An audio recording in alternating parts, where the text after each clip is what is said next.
So today we are discussing Newton's second law as real law of motion और basic law. तो इसका मतलब है कि न्यूटन का सेकंड लॉ जो है बताते हैं कि ये रियल लॉ मोशन का है। क्यों है रियल लॉ?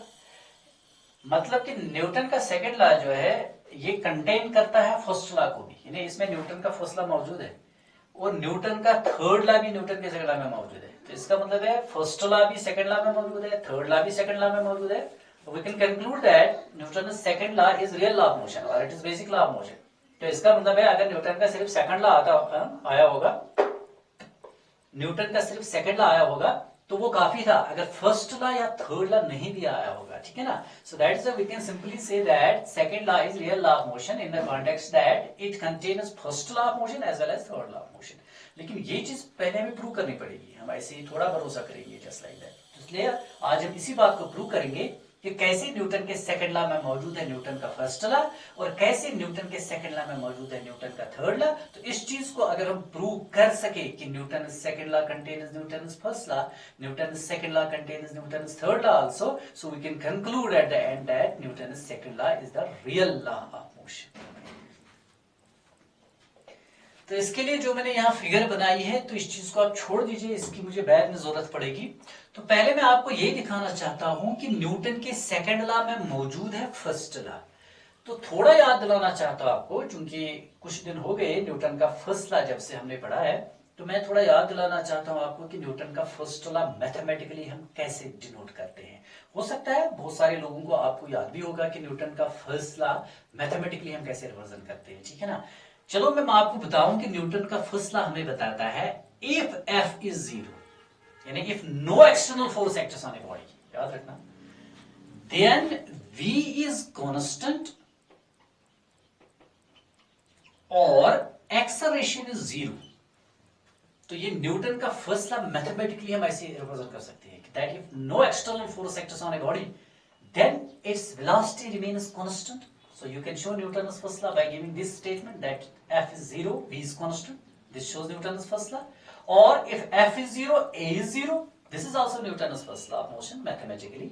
तो मैं थोड़ा आपको बैकग्राउंड में ले जाता हूं, हो सकता है आप भूल गए होंगे कि ये चीज हमें कैसे पता चला, ठीक है। हालांकि इलाबोरेट किया है उस दिन, लेकिन फिर भी मैं 1 मिनट लेता हूं। न्यूटन का फर्स्ट लॉ बताता है a body at rest remains at rest unless acted upon by some external force. अगर एक बॉडी रेस्ट में है तो रेस्ट में ही रहेगी जब तक कोई एक्सटर्नल फोर्स नहीं आ जाएगा। तो मैंने लिया एक्सटर्नल फोर्स जीरो, यानी कोई एक्सटर्नल फोर्स नहीं।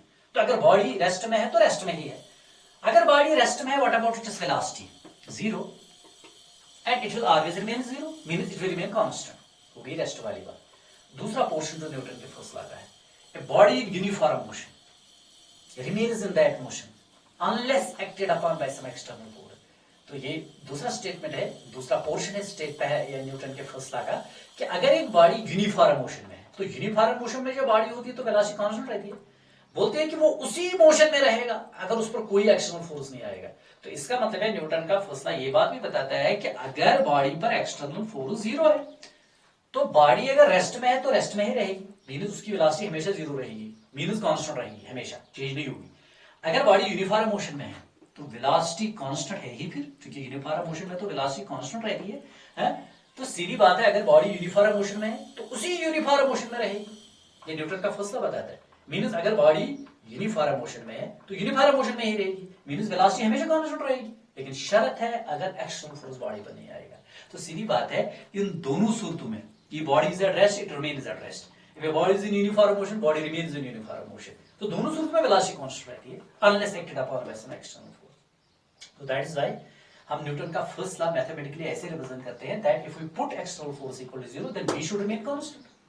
ये एक केस है न्यूटन का फर्स्ट लॉ दिखाने का। दूसरा देखिए, अगर एक्सटर्नल फोर्स जीरो है, जो कि कंडीशन है न्यूटन के फर्स्ट लॉ में, if no external force acts on the body then velocity remains constant. Now if velocity remains constant, what about acceleration? It is zero, क्योंकि एक्सेलरेशन का वजूद तब आता है ना जब वेलोसिटी चेंज होती है। अगर वेलोसिटी चेंज नहीं होगी तो there is no acceleration. So means if you put force, external force zero, if you get acceleration zero, that means that is Newton's first law. Or if you put external force zero, you get velocity constant, that is Newton's first law. तो चाहे आप इस statement को prove करो by keeping force zero and getting velocity constant, it is Newton's first law. Or keeping external force zero, getting acceleration zero, it is Newton's first law mathematically. तो इसी तरीके से हम प्रूव करने की कोशिश करेंगे न्यूटन का फर्स्ट लॉ मौजूद है, शाबाश, न्यूटन के सेकंड लॉ में। ये चीज हमें पहले प्रूव करनी है, तो पहले हम प्रूव करेंगे कि न्यूटन के सेकंड लॉ में मौजूद है फर्स्ट लॉ। तो अब बताइए मुझे न्यूटन का सेकंड लॉ क्या बात बताता है। बहुत तरीकों से आप न्यूटन का सेकंड लॉ डिफाइन करते हैं। एक तरीका ये भी है, जब हमने न्यूटन के सेकंड लॉ को डिफाइन किया, we got this relation where we can find force by taking the product of mass and acceleration, F को directly, simply Newton second law of motion. तो यहां से हम प्रूव करने की कोशिश करेंगे कि इसमें मौजूद है न्यूटन का first law. If F equals 0 means if no external force acts on the body, क्योंकि न्यूटन का फर्स्ट लॉ भी उसी कंडीशन में वैलिड है, that if no external force acts on the body then acceleration should remain constant। तो अगर मैंने F put किया 0, अगर मुझे A0 मिल गया तो इसका मतलब मैंने न्यूटन का फर्स्ट लॉ प्रूव किया, ठीक है ना। So if F equals 0 in this relation you get Ma equals 0, Ma equals 0। So product of mass and acceleration is 0। तो दो नंबर्स का प्रोडक्ट कब 0 होता है, या तो m को 0 बनना पड़ेगा या तो a को 0 बनना पड़ेगा। इधर m इक्वल 0 और a इक्वल 0। क्योंकि इस प्रोडक्ट को तो 0 डेफिनेटली बनना है, या तो m 0 होना चाहिए या तो a 0 होना चाहिए। लेकिन ये तो पॉसिबिलिटी ही नहीं है कि मटेरियल बॉडी का मास 0 होगा, काम होगा ज्यादा होगा लेकिन डेफिनेटली मास तो होगा। तो ये पॉसिबिलिटी खत्म हो गई कि m can't be 0, then a should definitely be 0। तो if you put external force equal 0 in Newton second law you get acceleration 0। तो यही आपने अभी देखा इससे पहले कि न्यूटन का फर्स्ट लॉ ऐसे ही आप दिखा सकते हैं कि अगर आपने एक्सटर्नल फोर्स 0 लिया, अगर आपको एक्सेलरेशन 0 मिल गया बॉडी का, इसका मतलब है this is Newton first law. So you have proved that Newton second law contains Newton first law. तो पहली बात हमने प्रूव कर ली।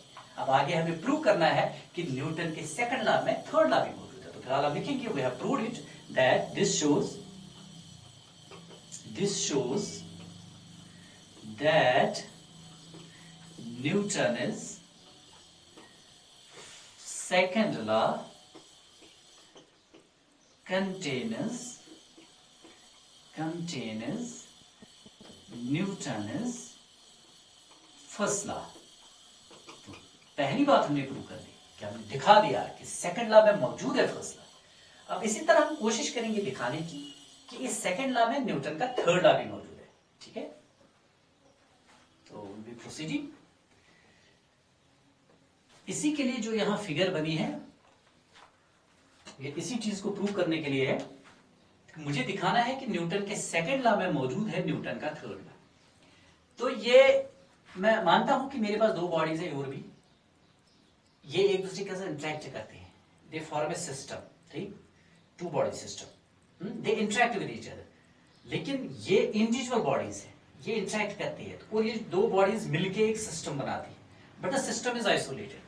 और मैं आपको बताऊं मैकेनिक्स में एक सिस्टम को हम आइसोलेट मानते हैं तब when no external force acts on the system. जैसे आप बता सकते हैं फुटबॉल है, लेट मी सपोज फुटबॉल के अंदर बहुत सारे गैस पार्टिकल्स है, आपने उसमें गैस भर दिया, ठीक है ना, एयर भर दिया, उसमें बहुत सारे एयर पार्टिकल्स है। वो जो एयर पार्टिकल्स है दे टुगेदर फॉर्म द सिस्टम। वो जो अंदर गैस पार्टिकल्स है मिलियंस होंगे, ठीक है ना, हजारों की तादाद में होंगे, लाखों की तादाद में होंगे, वो इंडिविजुअल बॉडीज है सिस्टम की। ओवरऑल ये एक ही सिस्टम है, ये पार्टिकल्स उसके बॉडीज है, ठीक है ना, इंडिविजुअल बॉडी जो इस सिस्टम को बनाती है। अबे अंदर जो गैस पार्टिकल्स है ये एक दूसरे पर फोर्स लगा सकते हैं, ठीक, डेफिनेटली जब ये मोशन में होते हैं ये गैस पार्टिकल तो एक दूसरे को इंटरेक्ट कर सकते हैं, एक दूसरे पर फोर्स लगाते हैं, जैसे इन्होंने लगा दिया। लेकिन वो इंटरनल फोर्स माना जाएगा सिस्टम का, याद रखना। तो ये फुटबॉल जो है, अगर इस पर आप बाहर से कोई फोर्स नहीं लगाएंगे, अंदर इसमें गैस पार्टिकल्स है, वो एक दूसरे पर फोर्स लगाते हैं, वो बॉडी ऑफ दिस फुटबॉल पर फोर्स लगाते हैं, but those forces will be considered as internal forces. हाँ, अगर आप इस फुटबॉल पर नीचे से ऐसे लगाएंगे, किक लगाएंगे, सो ये तो फिर एक्सटर्नल फोर्स बन गया, फिर ये आइसोलेटेड सिस्टम नहीं रहा। सो आइसोलेटेड सिस्टम वो सिस्टम होता है जिसमें कोई एक्सटर्नल फोर्स बॉडी पर नहीं आता है, ठीक है ना। हाँ, इंटरनल फोर्सेस वहां पर मौजूद हो सकती हैं, जो सिस्टम को बॉडीज बनाती हैं, वो एक दूसरे पर अंदर फोर्स लगा सकती है, दोज आर इंटरनल फोर्सेस। लेकिन अगर इस सिस्टम पर कोई एक्सटर्नल फोर्स नहीं है, it is considered as isolated system. So isolated system is one on which no external force acts. मैं मानता हूं ये जो दो बॉडीज है, ये एक आइसोलेटेड सिस्टम बनाते हैं, they form an isolated system. इसका मतलब उस पर एक्सटर्नल फोर्स नहीं है। हाँ, अंदर ये दो बॉडीज एक दूसरे के साथ टकराई, तो लेट मी सपोज इन्होंने एक दूसरे के साथ इंटरेक्ट किया। अब ये दो बॉडीज एक दूसरे पर फोर्स लगाएंगे, ए पर जो फोर्स आ गया that is F A B, इसका मतलब है this is force on body A due to body B है, और ए बॉडी पर बी ने लगाया फोर्स, अब बी बॉडी पर ए लगाएगा फोर्स, न्यूटन का थर्ड लॉ। तो ये एफ बी जो है ये मुझे बताता है this is force on B due to A. अब न्यूटन का थर्ड लॉ क्या बताता है, ये जो दो बॉडीज एक दूसरे पर फोर्स लगाएंगी, ये देखिए ये दो फोर्सेस मैग्नीट्यूड में इक्वल होंगी, डायरेक्शन में opposite.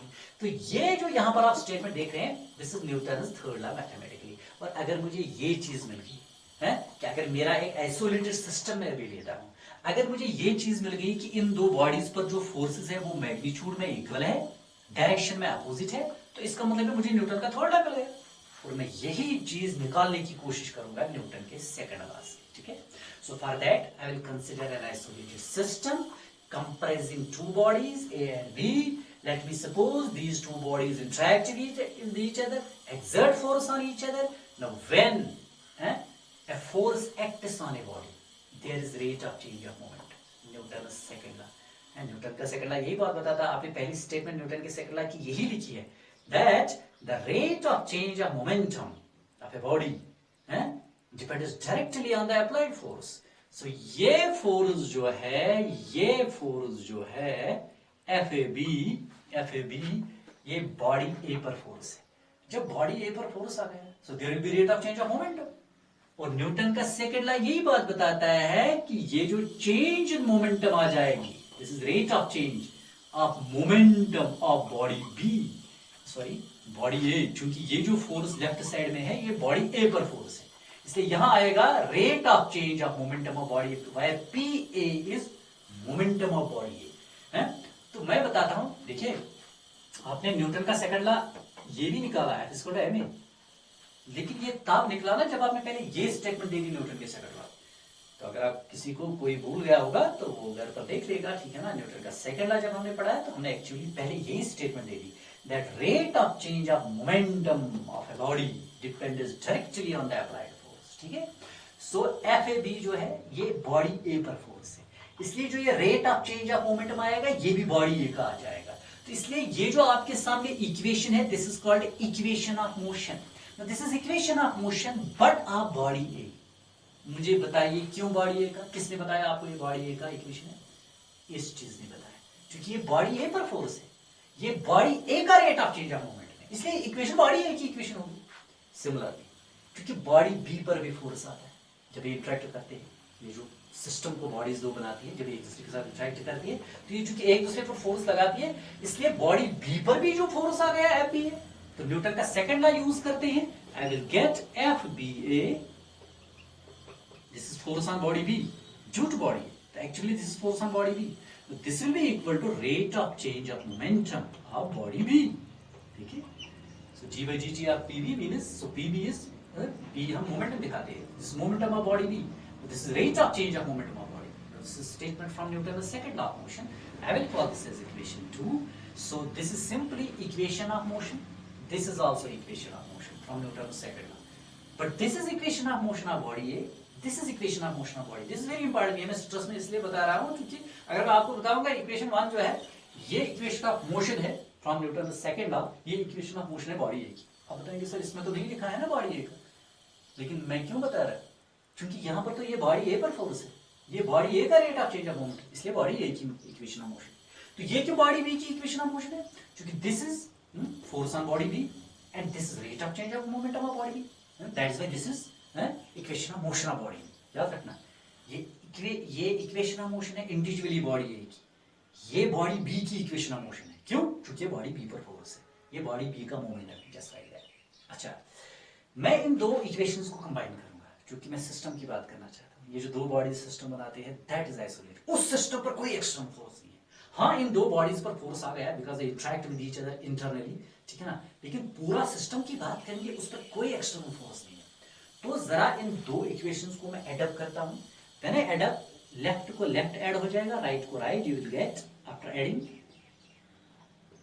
F A B plus F B A equal as g by dt of PA means rate of change of momentum of PA plus rate of change of momentum of body B, PB, ये देखिए combine किया मैंने equation. इसका मतलब है मैं थोड़ा अब सिस्टम की जानब जाना चाहता हूँ, ठीक है ना। तो लेफ्ट साइड जो है इसको ऐसे ही रहने देते हैं, F A B plus F B A equals g by ji t common आएगा, differential operator d by d t दोनों जगह, जिसको आप रेट ऑफ चेंज भी बोलते हैं, ठीक है। सो जब मैं इनको, ठीक है ना, जब मैं इस चीज को कॉमन लेता हूं जी बाई डी टी को, तो यहां बच जाएगा अंदर P A plus P B. Okay, अब अगर आप देखेंगे जैसे आपने इक्वेशन 1 को बताया, sir this is equation of motion from Newton second law. Why this is equation of motion? Because this equation gives rate of change of momentum of body A equals force on body A. Rate of change of momentum of body B equals force on body B. So can you tell me what this gives? Rate of change of momentum. A का देता है B का, ये combine P A plus P B. इसका मतलब है ये system का rate of change of momentum देता है। So this equation is equation of motion for the system, because this is rate of change of momentum for the system, ठीक है ना। ये सीधी बात है, ये बॉडी ए पर भी फोर्स नहीं है, बॉडी बी पर भी फोर्स नहीं है, ये तो टोटल फोर्स है, इंटरनल फोर्स इस सिस्टम का, ठीक है ना। तो सीधी बात है, क्योंकि राइट साइड में आता है rate of change of momentum of the whole system, तो इसलिए ये जो इक्वेशन है ये सिस्टम की इक्वेशन होगी। लेकिन मुझे बताइए, न्यूटन का सेकंड लॉ किसी भी बॉडी के बारे में या किसी भी सिस्टम के बारे में क्या बताता है? बताता है कि rate of change of momentum किसी भी बॉडी का, चलो ए बॉडी का, बी बॉडी का या सिस्टम का, कि ये rate of change of momentum होता है अप्लाइड फोर्स के बराबर। अब ये सिस्टम का rate of change of momentum है, ये डी बाई जी टी आप P A P A plus P B, ना तो हम पी ए एक बॉडी का मान सकते हैं ना बी बॉडी का, ये सिस्टम का हो गया। So this is rate of change of, this is rate of change of momentum of the system. तो ये rate of change of momentum किसके बराबर होता है? Applied force. अब चूंकि आपके अप्लाइड फोर्स, आपके सिस्टम पर कोई अप्लाइड फोर्स है ही नहीं एक्सटर्नल, तो इसलिए ये rate of change of momentum चूंकि अप्लाइड फोर्स के बराबर होता है, लेकिन अप्लाइड फोर्स आपके सिस्टम पर जीरो है। सिस्टम की जब बात चलती है, क्योंकि एक्सटर्नल फोर्स कोई नहीं है आपके सिस्टम पर, तो आइसोलेट सिस्टम, इसलिए ये जो सिस्टम का rate of change of momentum है ये डेफिनेटली फिर जीरो के बराबर होना चाहिए, जस्ट लाइक दैट। क्योंकि rate of change of momentum according to Newton second law ये तो एक्सटर्नल फोर्स पर डिपेंड करता है कि बॉडी पर फोर्स कितना है, सिस्टम पर फोर्स, क्योंकि सिस्टम पर फोर्स ही नहीं है, इसलिए इस सिस्टम का जो rate of change of momentum होगा वो तो जीरो होगा। फाइनली आपको क्या मिला? F A B plus F B A equals that zero. तो पता चला इस इक्वेशन से कि F A B plus F B A, ये वाले फोर्स ये चूंकि इसके बराबर था और ये बराबर निकला जीरो के, इसलिए ये जो यहां पर है F A B plus F B A, तो इसको मैं लिख सकता हूं जीरो के बराबर, ठीक है। तो इसको राइट साइड में ले आइए, you got it, that F A B equals, ये बनेगा उधर minus F B A. What about this? Now this is actually Newton's third law. ये अभी मौजूद है यहाँ पर, जो मैंने पहले आपको बता दिया कि न्यूटन का थर्ड लॉ मैथमेटिकली कैसे हम दिखाते हैं। ये जो दो इंडिविजुअल फोर्सेस है इन बॉडीज पर, ठीक है ना, ये मैग्नीट्यूड में मुझे बराबर मिले, ये दो फोर्सेस डायरेक्शन में अपोजिट मिले, इसका मतलब है ये तो न्यूटन का थर्ड लॉ है। तो ये न्यूटन का थर्ड लॉ मैंने, ठीक है ना, डिराइव किया फ्रॉम न्यूटन सेकंड लॉ, तो पता चला कि न्यूटन के सेकंड लॉ में न्यूटन का थर्ड लॉ भी मौजूद है, देखेंगे। सो Newton's second law. So Newton's second law contains third law also. Third law also. ठीक? तो इस पूरी डिस्कशन से जो हमने इस लेक्चर में डिस्कशन की, अब इसे क्या पता चला? तो दो चीजें हमने प्रूव कर दी। हमने प्रूव कर दिया न्यूटन के न्यूटन के सेकंड लॉ में फर्स्ट लॉ भी मौजूद है, न्यूटन के सेकंड लॉ में थर्ड लॉ भी मौजूद है। तो जब न्यूटन के सेकंड लॉ में फर्स्ट लॉ भी मौजूद है, न्यूटन के सेकंड लॉ में थर्ड लॉ भी मौजूद है, तो न्यूटन का सेकंड लॉ रियल लॉ बन गया मोशन का। सो दैट इज आप जब ये डिस्कशन कंप्लीट करेंगे, आप लास्ट पर लिखेंगे as Newton second law contains both Newton's first law as well as Newton's third law. So Newton's second law is real law of motion, or Newton's second law is basic law of motion. So that is all for this topic.